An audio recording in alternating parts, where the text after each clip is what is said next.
नमस्कार दोस्तों, स्वागत है आप सभी का आपके अपने यूट्यूब चैनल जीके जीएसके भंडारा पर। आज की इस वीडियो में आरआरबी आरपीएफ कांस्टेबल भर्ती परीक्षा 22 जनवरी 2019 की द्वितीय पाली का आपको सेट कराने वाला हूं और ये आपका टोटल 12 नंबर का सेट है।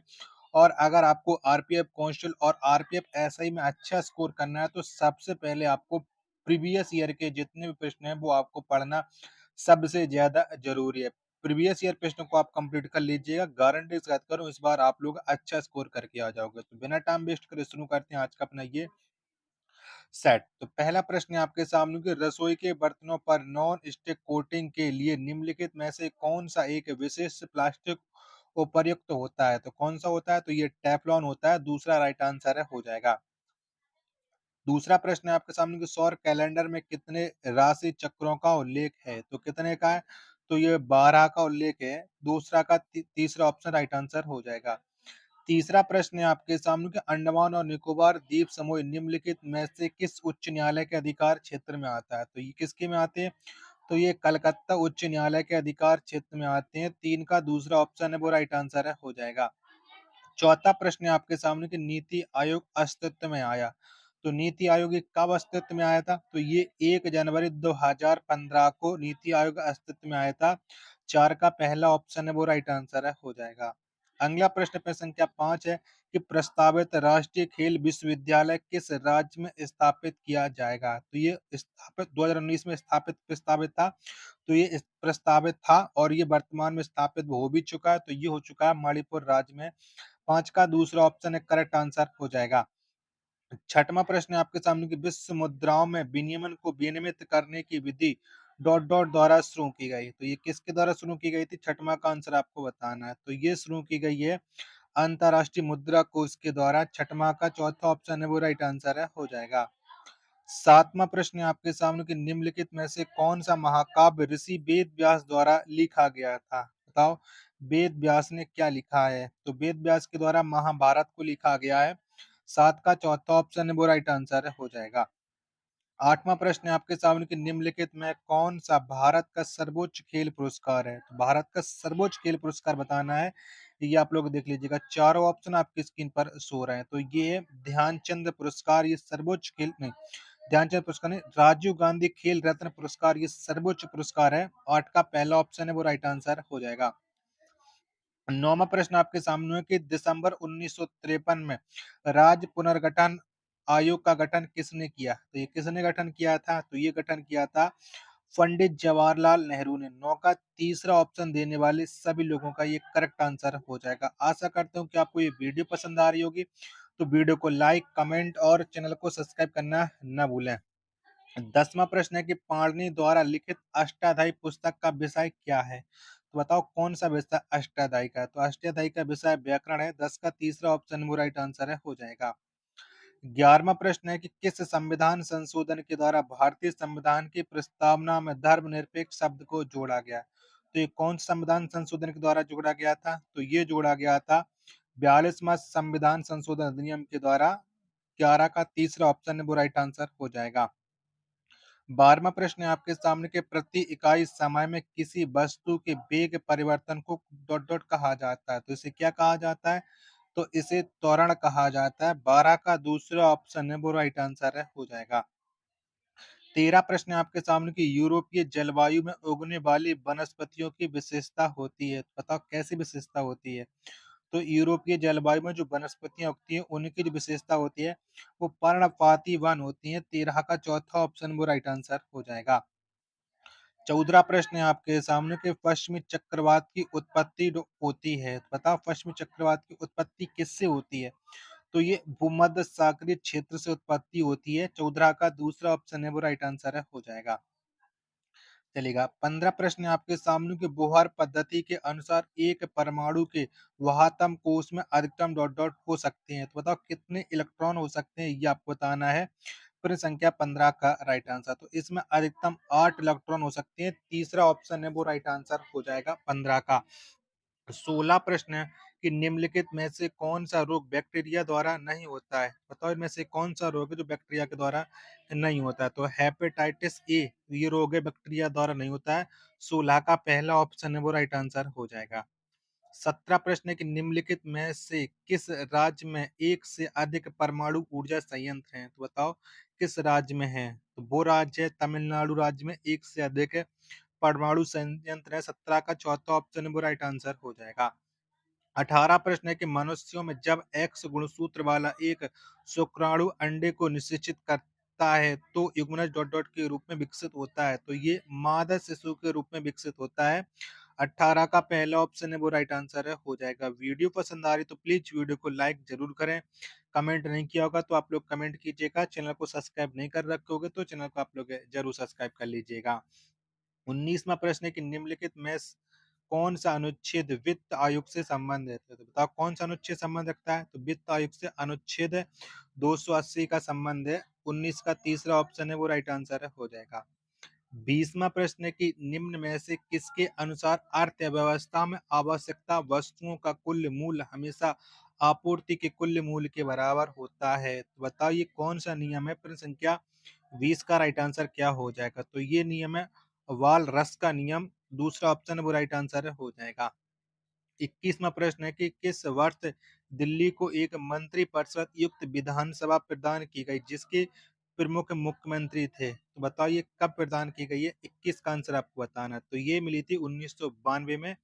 21 का चौथा ऑप्शन है वो करेक्ट आंसर हो जाएगा। जिसने अभी तक वीडियो को शेयर नहीं कर रखा होगा तो वीडियो को प्लीज आप लोग जरूर शेयर कर दीजिएगा। 22वां प्रश्न है कि निम्नलिखित में से कौन सा भारत का सर्वोच्च नागरिक पुरस्कार है? तो कौन सा है ये आपको बताना है। चारों ऑप्शन आपकी स्क्रीन पर ये रहा है। तो भारत का सर्वोच्च नागरिक पुरस्कार है भारत रत्न। चौथा ऑप्शन है वो राइट आंसर हो जाएगा। 23वां प्रश्न है कि निम्नलिखित में से किस अनुच्छेद के तहत राष्ट्रीय अनुसूचित जाति आयोग की स्थापना का प्रावधान किया गया? यानी एसटी का संबंध वो कौन सा अनुच्छेद से है? तो ये अनुच्छेद 338 से। 23 का दूसरा ऑप्शन करेक्ट आंसर है हो जाएगा।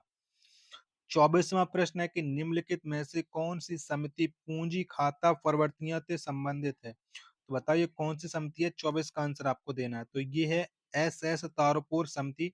24 का दूसरा ऑप्शन है वो राइट आंसर है हो जाएगा। 25 प्रश्न है आपके सामने कि भारतीय रेलवे के दक्षिणी क्षेत्र का मुख्यालय है, तो बताइए कहाँ पर मुख्यालय है? 25 का आंसर आपको देना है। तो भारतीय रेलवे के दक्षिणी क्षेत्र का जो मुख्यालय है वो चेन्नई में है। 25 का पहला ऑप्शन है वो राइट आंसर है हो जाएगा। 26वां प्रश्न है कि भारतीय संविधान के अनुसार राज्यपाल बनने के लिए न्यूनतम आयु है, तो बताओ कितनी न्यूनतम आयु होती है? तो राज्यपाल बनने के लिए जो न्यूनतम आयु होती है वो 35 साल होती है। 26 का पहला ऑप्शन वो राइट आंसर है हो जाएगा। 27वां प्रश्न है आपके सामने कि राष्ट्रकूट राजवंश का संस्थापक कौन था? तो कौन था? तो राष्ट्रकूट राजवंश का जो संस्थापक था वो दंती दुर्ग था। 27 का दूसरा ऑप्शन है वो राइट आंसर है हो जाएगा। 28वां प्रश्न है कि किस राज्य में उकाई बहुउद्देशीय नदी घाटी परियोजना स्थित है? तो ये कहाँ पर स्थित है? तो उकाई बहुउद्देशीय नदी घाटी परियोजना ये गुजरात राज्य में है। 28 का चौथा ऑप्शन है वो राइट आंसर है हो जाएगा। 29 प्रश्न है आपके सामने कि निम्नलिखित में से किसे 24 जैन तीर्थंकरों में से अंतिम माना जाता है? तो अंतिम जैन तीर्थंकर कौन थे ये बताना है। तो ये थे महावीर स्वामी। 29 का चौथा ऑप्शन जितने भी लोगों ने दिया उन सबका करेक्ट आंसर है हो जाएगा। 30वां प्रश्न है कि निम्नलिखित में से कौन सा कोशिकांग केवल पादप कोशिकाओं में मौजूद है? बताओ कौन सा है? 30 का आंसर आपको देना है। तो ये मौजूद होता है लवक। 30 का दूसरा ऑप्शन है वो करेक्ट आंसर हो जाएगा। अगला प्रश्न प्रश्न संख्या 31 है कि पेरिस शहर किस नदी के किनारे स्थित है? तो जो पेरिस शहर है ये सीन नदी के तट पर स्थित है। 31 का दूसरा ऑप्शन देने वाले सभी लोगों का करेक्ट आंसर है हो जाएगा। 32वां प्रश्न है आपके सामने कि सर्वेंट्स ऑफ इंडिया सोसाइटी की स्थापना किसने की? तो इसका आंसर बताना कि किसने की थी सर्वेंट्स ऑफ इंडिया सोसाइटी की। और दो ऑप्शन ये रहे, दो ऑप्शन बाकी के ये रहे आपकी स्क्रीन पर। तो किसने की थी? तो ये स्थापना की थी गोपाल कृष्ण गोखले ने। चौथा ऑप्शन देने वाले सभी लोगों का राइट आंसर हो जाएगा 32 का। 33वां प्रश्न है आपके सामने कि निम्नलिखित में से किस केंद्र शासित प्रदेश में जनसंख्या घनत्व सबसे अधिक है? तो कौन से केंद्र शासित प्रदेश में? तो दिल्ली में सबसे अधिक जनसंख्या घनत्व है। 33 का चौथा ऑप्शन करेक्ट आंसर है हो जाएगा। 34वां प्रश्न है आपके सामने कि दिए गए विकल्पों में से इक्वेस्ट्रियन स्पोर्ट डॉट डॉट से संबंधित है, तो बताओ ये किससे संबंध रखता है? तो इसका जो संबंध है वो घुड़सवारी से है। 34 का चौथा ऑप्शन करेक्ट आंसर है हो जाएगा। 35वां प्रश्न है आपके सामने कि दोलन की घटना में प्रति सेकंड दोलनों की संख्या को डॉट डॉट कहा जाता है। तो इसे क्या कहा जाता है? तो इसे आवृत्ति कहा जाता है। 35 का तीसरा ऑप्शन करेक्ट आंसर है, हो जाएगा। 36वां प्रश्न है आपके सामने कि बोलिविया की राजधानी कौन सी है? तो बताओ कौन सी है? तो बोलिविया, इसकी जो राजधानी है वो लापाज है। 36 का दूसरा ऑप्शन करेक्ट आंसर हो जाएगा। 37वां प्रश्न है कि निम्नलिखित में से किसे मुद्रा बाजार भी कहा जाता है? तो किसे कहते हैं मुद्रा बाजार? तो ये कहते हैं कार्यशील पूंजी बाजार को। 37 का पहला ऑप्शन देने वाले सभी लोगों का करेक्ट आंसर हो जाएगा। आशा करता हूँ कि आपको ये वीडियो पसंद आ रही होगी। तो प्लीज वीडियो को लाइक करें, कमेंट करें, चैनल को सब्सक्राइब नहीं कर रखा होगा तो चैनल को आप लोग जरूर सब्सक्राइब कर लीजिएगा। 38वां प्रश्न है आपके सामने कि मानव के आवाज की उत्पत्ति डॉट डॉट में कंपन के कारण होती है। तो ये किसके कंपन के कारण होती है? तो ये स्वर रज्जु में कंपन के कारण होती है। 38 का दूसरा ऑप्शन देने वाले सभी लोगों का राइट आंसर है, हो जाएगा। 39वां प्रश्न है कि निम्नलिखित में से कौन सा अनुच्छेद जम्मू और कश्मीर राज्य पर लागू है? तो इनमें से कौन सा अनुच्छेद है? तो अनुच्छेद 1 और 370 है, ये जम्मू कश्मीर पर लागू है, जबकि आपको पता है कि 370 है वो अनुच्छेद है, जम्मू कश्मीर से हट गया है। तो इसका राइट आंसर हो जाएगा ऑप्शन क्या? 2 एकदम करेक्ट आंसर हो जाएगा। 40वां प्रश्न है कि निम्नलिखित में से कौन सा मैंग्रोव वन पश्चिम बंगाल में पाया जाता है? तो सुंदरबन मैंग्रोव वन ये पश्चिम बंगाल में पाए जाते हैं। 40 का तीसरा ऑप्शन है करेक्ट आंसर है, हो जाएगा। 41वां प्रश्न है कि भारत के स्वदेशी खेल कबड्डी के नियमों को सबसे पहले किस राज्य में तैयार किया गया था? बताओ कबड्डी के नियम है वो किस राज्य में सबसे पहले बने थे? 41 का आंसर आपको देना है। तो ये बने थे महाराष्ट्र राज्य में। चौथा ऑप्शन है करेक्ट आंसर, हो जाएगा। 42वां प्रश्न है आपके सामने कि चंद्रगुप्त मौर्य का उत्तराधिकारी कौन था? तो कौन था? फटाफट से बताओ 42 का राइट आंसर। चंद्रगुप्त मौर्य का जो उत्तराधिकारी था वो बिंदुसार था। 42 का दूसरा ऑप्शन है वो करेक्ट आंसर हो जाएगा। आशा करता हूँ कि आपको ये वीडियो पसंद आ रही होगी। तो वीडियो को लाइक करें, कमेंट करें, चैनल को सब्सक्राइब नहीं कर रखा होगा तो चैनल को आप लोग जरूर सब्सक्राइब कर लीजिएगा। 43वां प्रश्न है आपके सामने कि निम्नलिखित में कौन सा शब्द क्रिकेट खेल से संबंधित नहीं है? तो बताओ इनमें से कौन सा संबंध नहीं रखता है? 43 का आंसर आपको बताना है। तो स्टीव लजेज इसका संबंध है वो क्रिकेट खेल से नहीं है। 43 का चौथा ऑप्शन है वो करेक्ट आंसर हो जाएगा।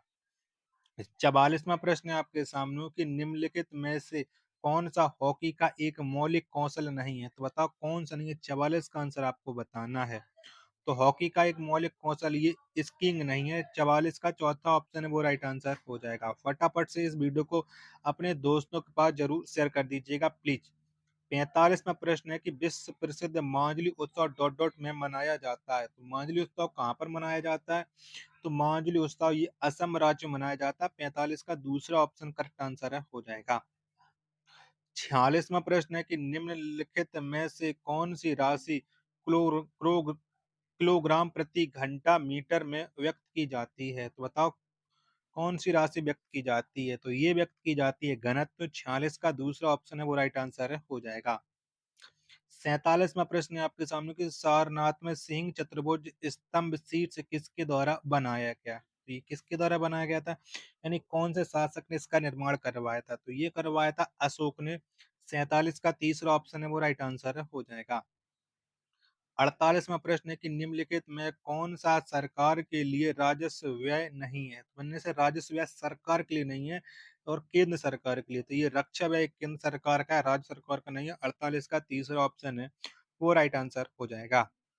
49वां प्रश्न है आपके सामने कि छठी अनुसूची के तहत स्वायत्त जिलों को गठित और पुनर्गठित करने का अधिकार किसके पास होता है? तो बताओ ये अधिकार किसके पास होता है? तो ये अधिकार राज्यपाल के पास होता है। 49 का तीसरा ऑप्शन राइट आंसर हो जाएगा।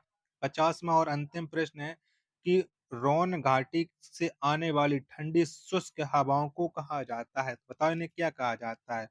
तो रोन घाटी से आने वाली ठंडी शुष्क हवाओं को कहा जाता है मिस्ट्रॉल। यानी 50 का चौथा ऑप्शन राइट आंसर हो जाएगा। आशा करता हूँ कि आपको ये वीडियो पसंद आ रही होगी। तो वीडियो को आप एक बार लाइक करें, कमेंट करें, चैनल को सब्सक्राइब नहीं कर रखा होगा तो चैनल को आप लोग जरूर सब्सक्राइब कर लीजिएगा। मिलते हैं एक और नेक्स्ट वीडियो के साथ, तब तक के लिए धन्यवाद। जय हिंद, वंदे मातरम।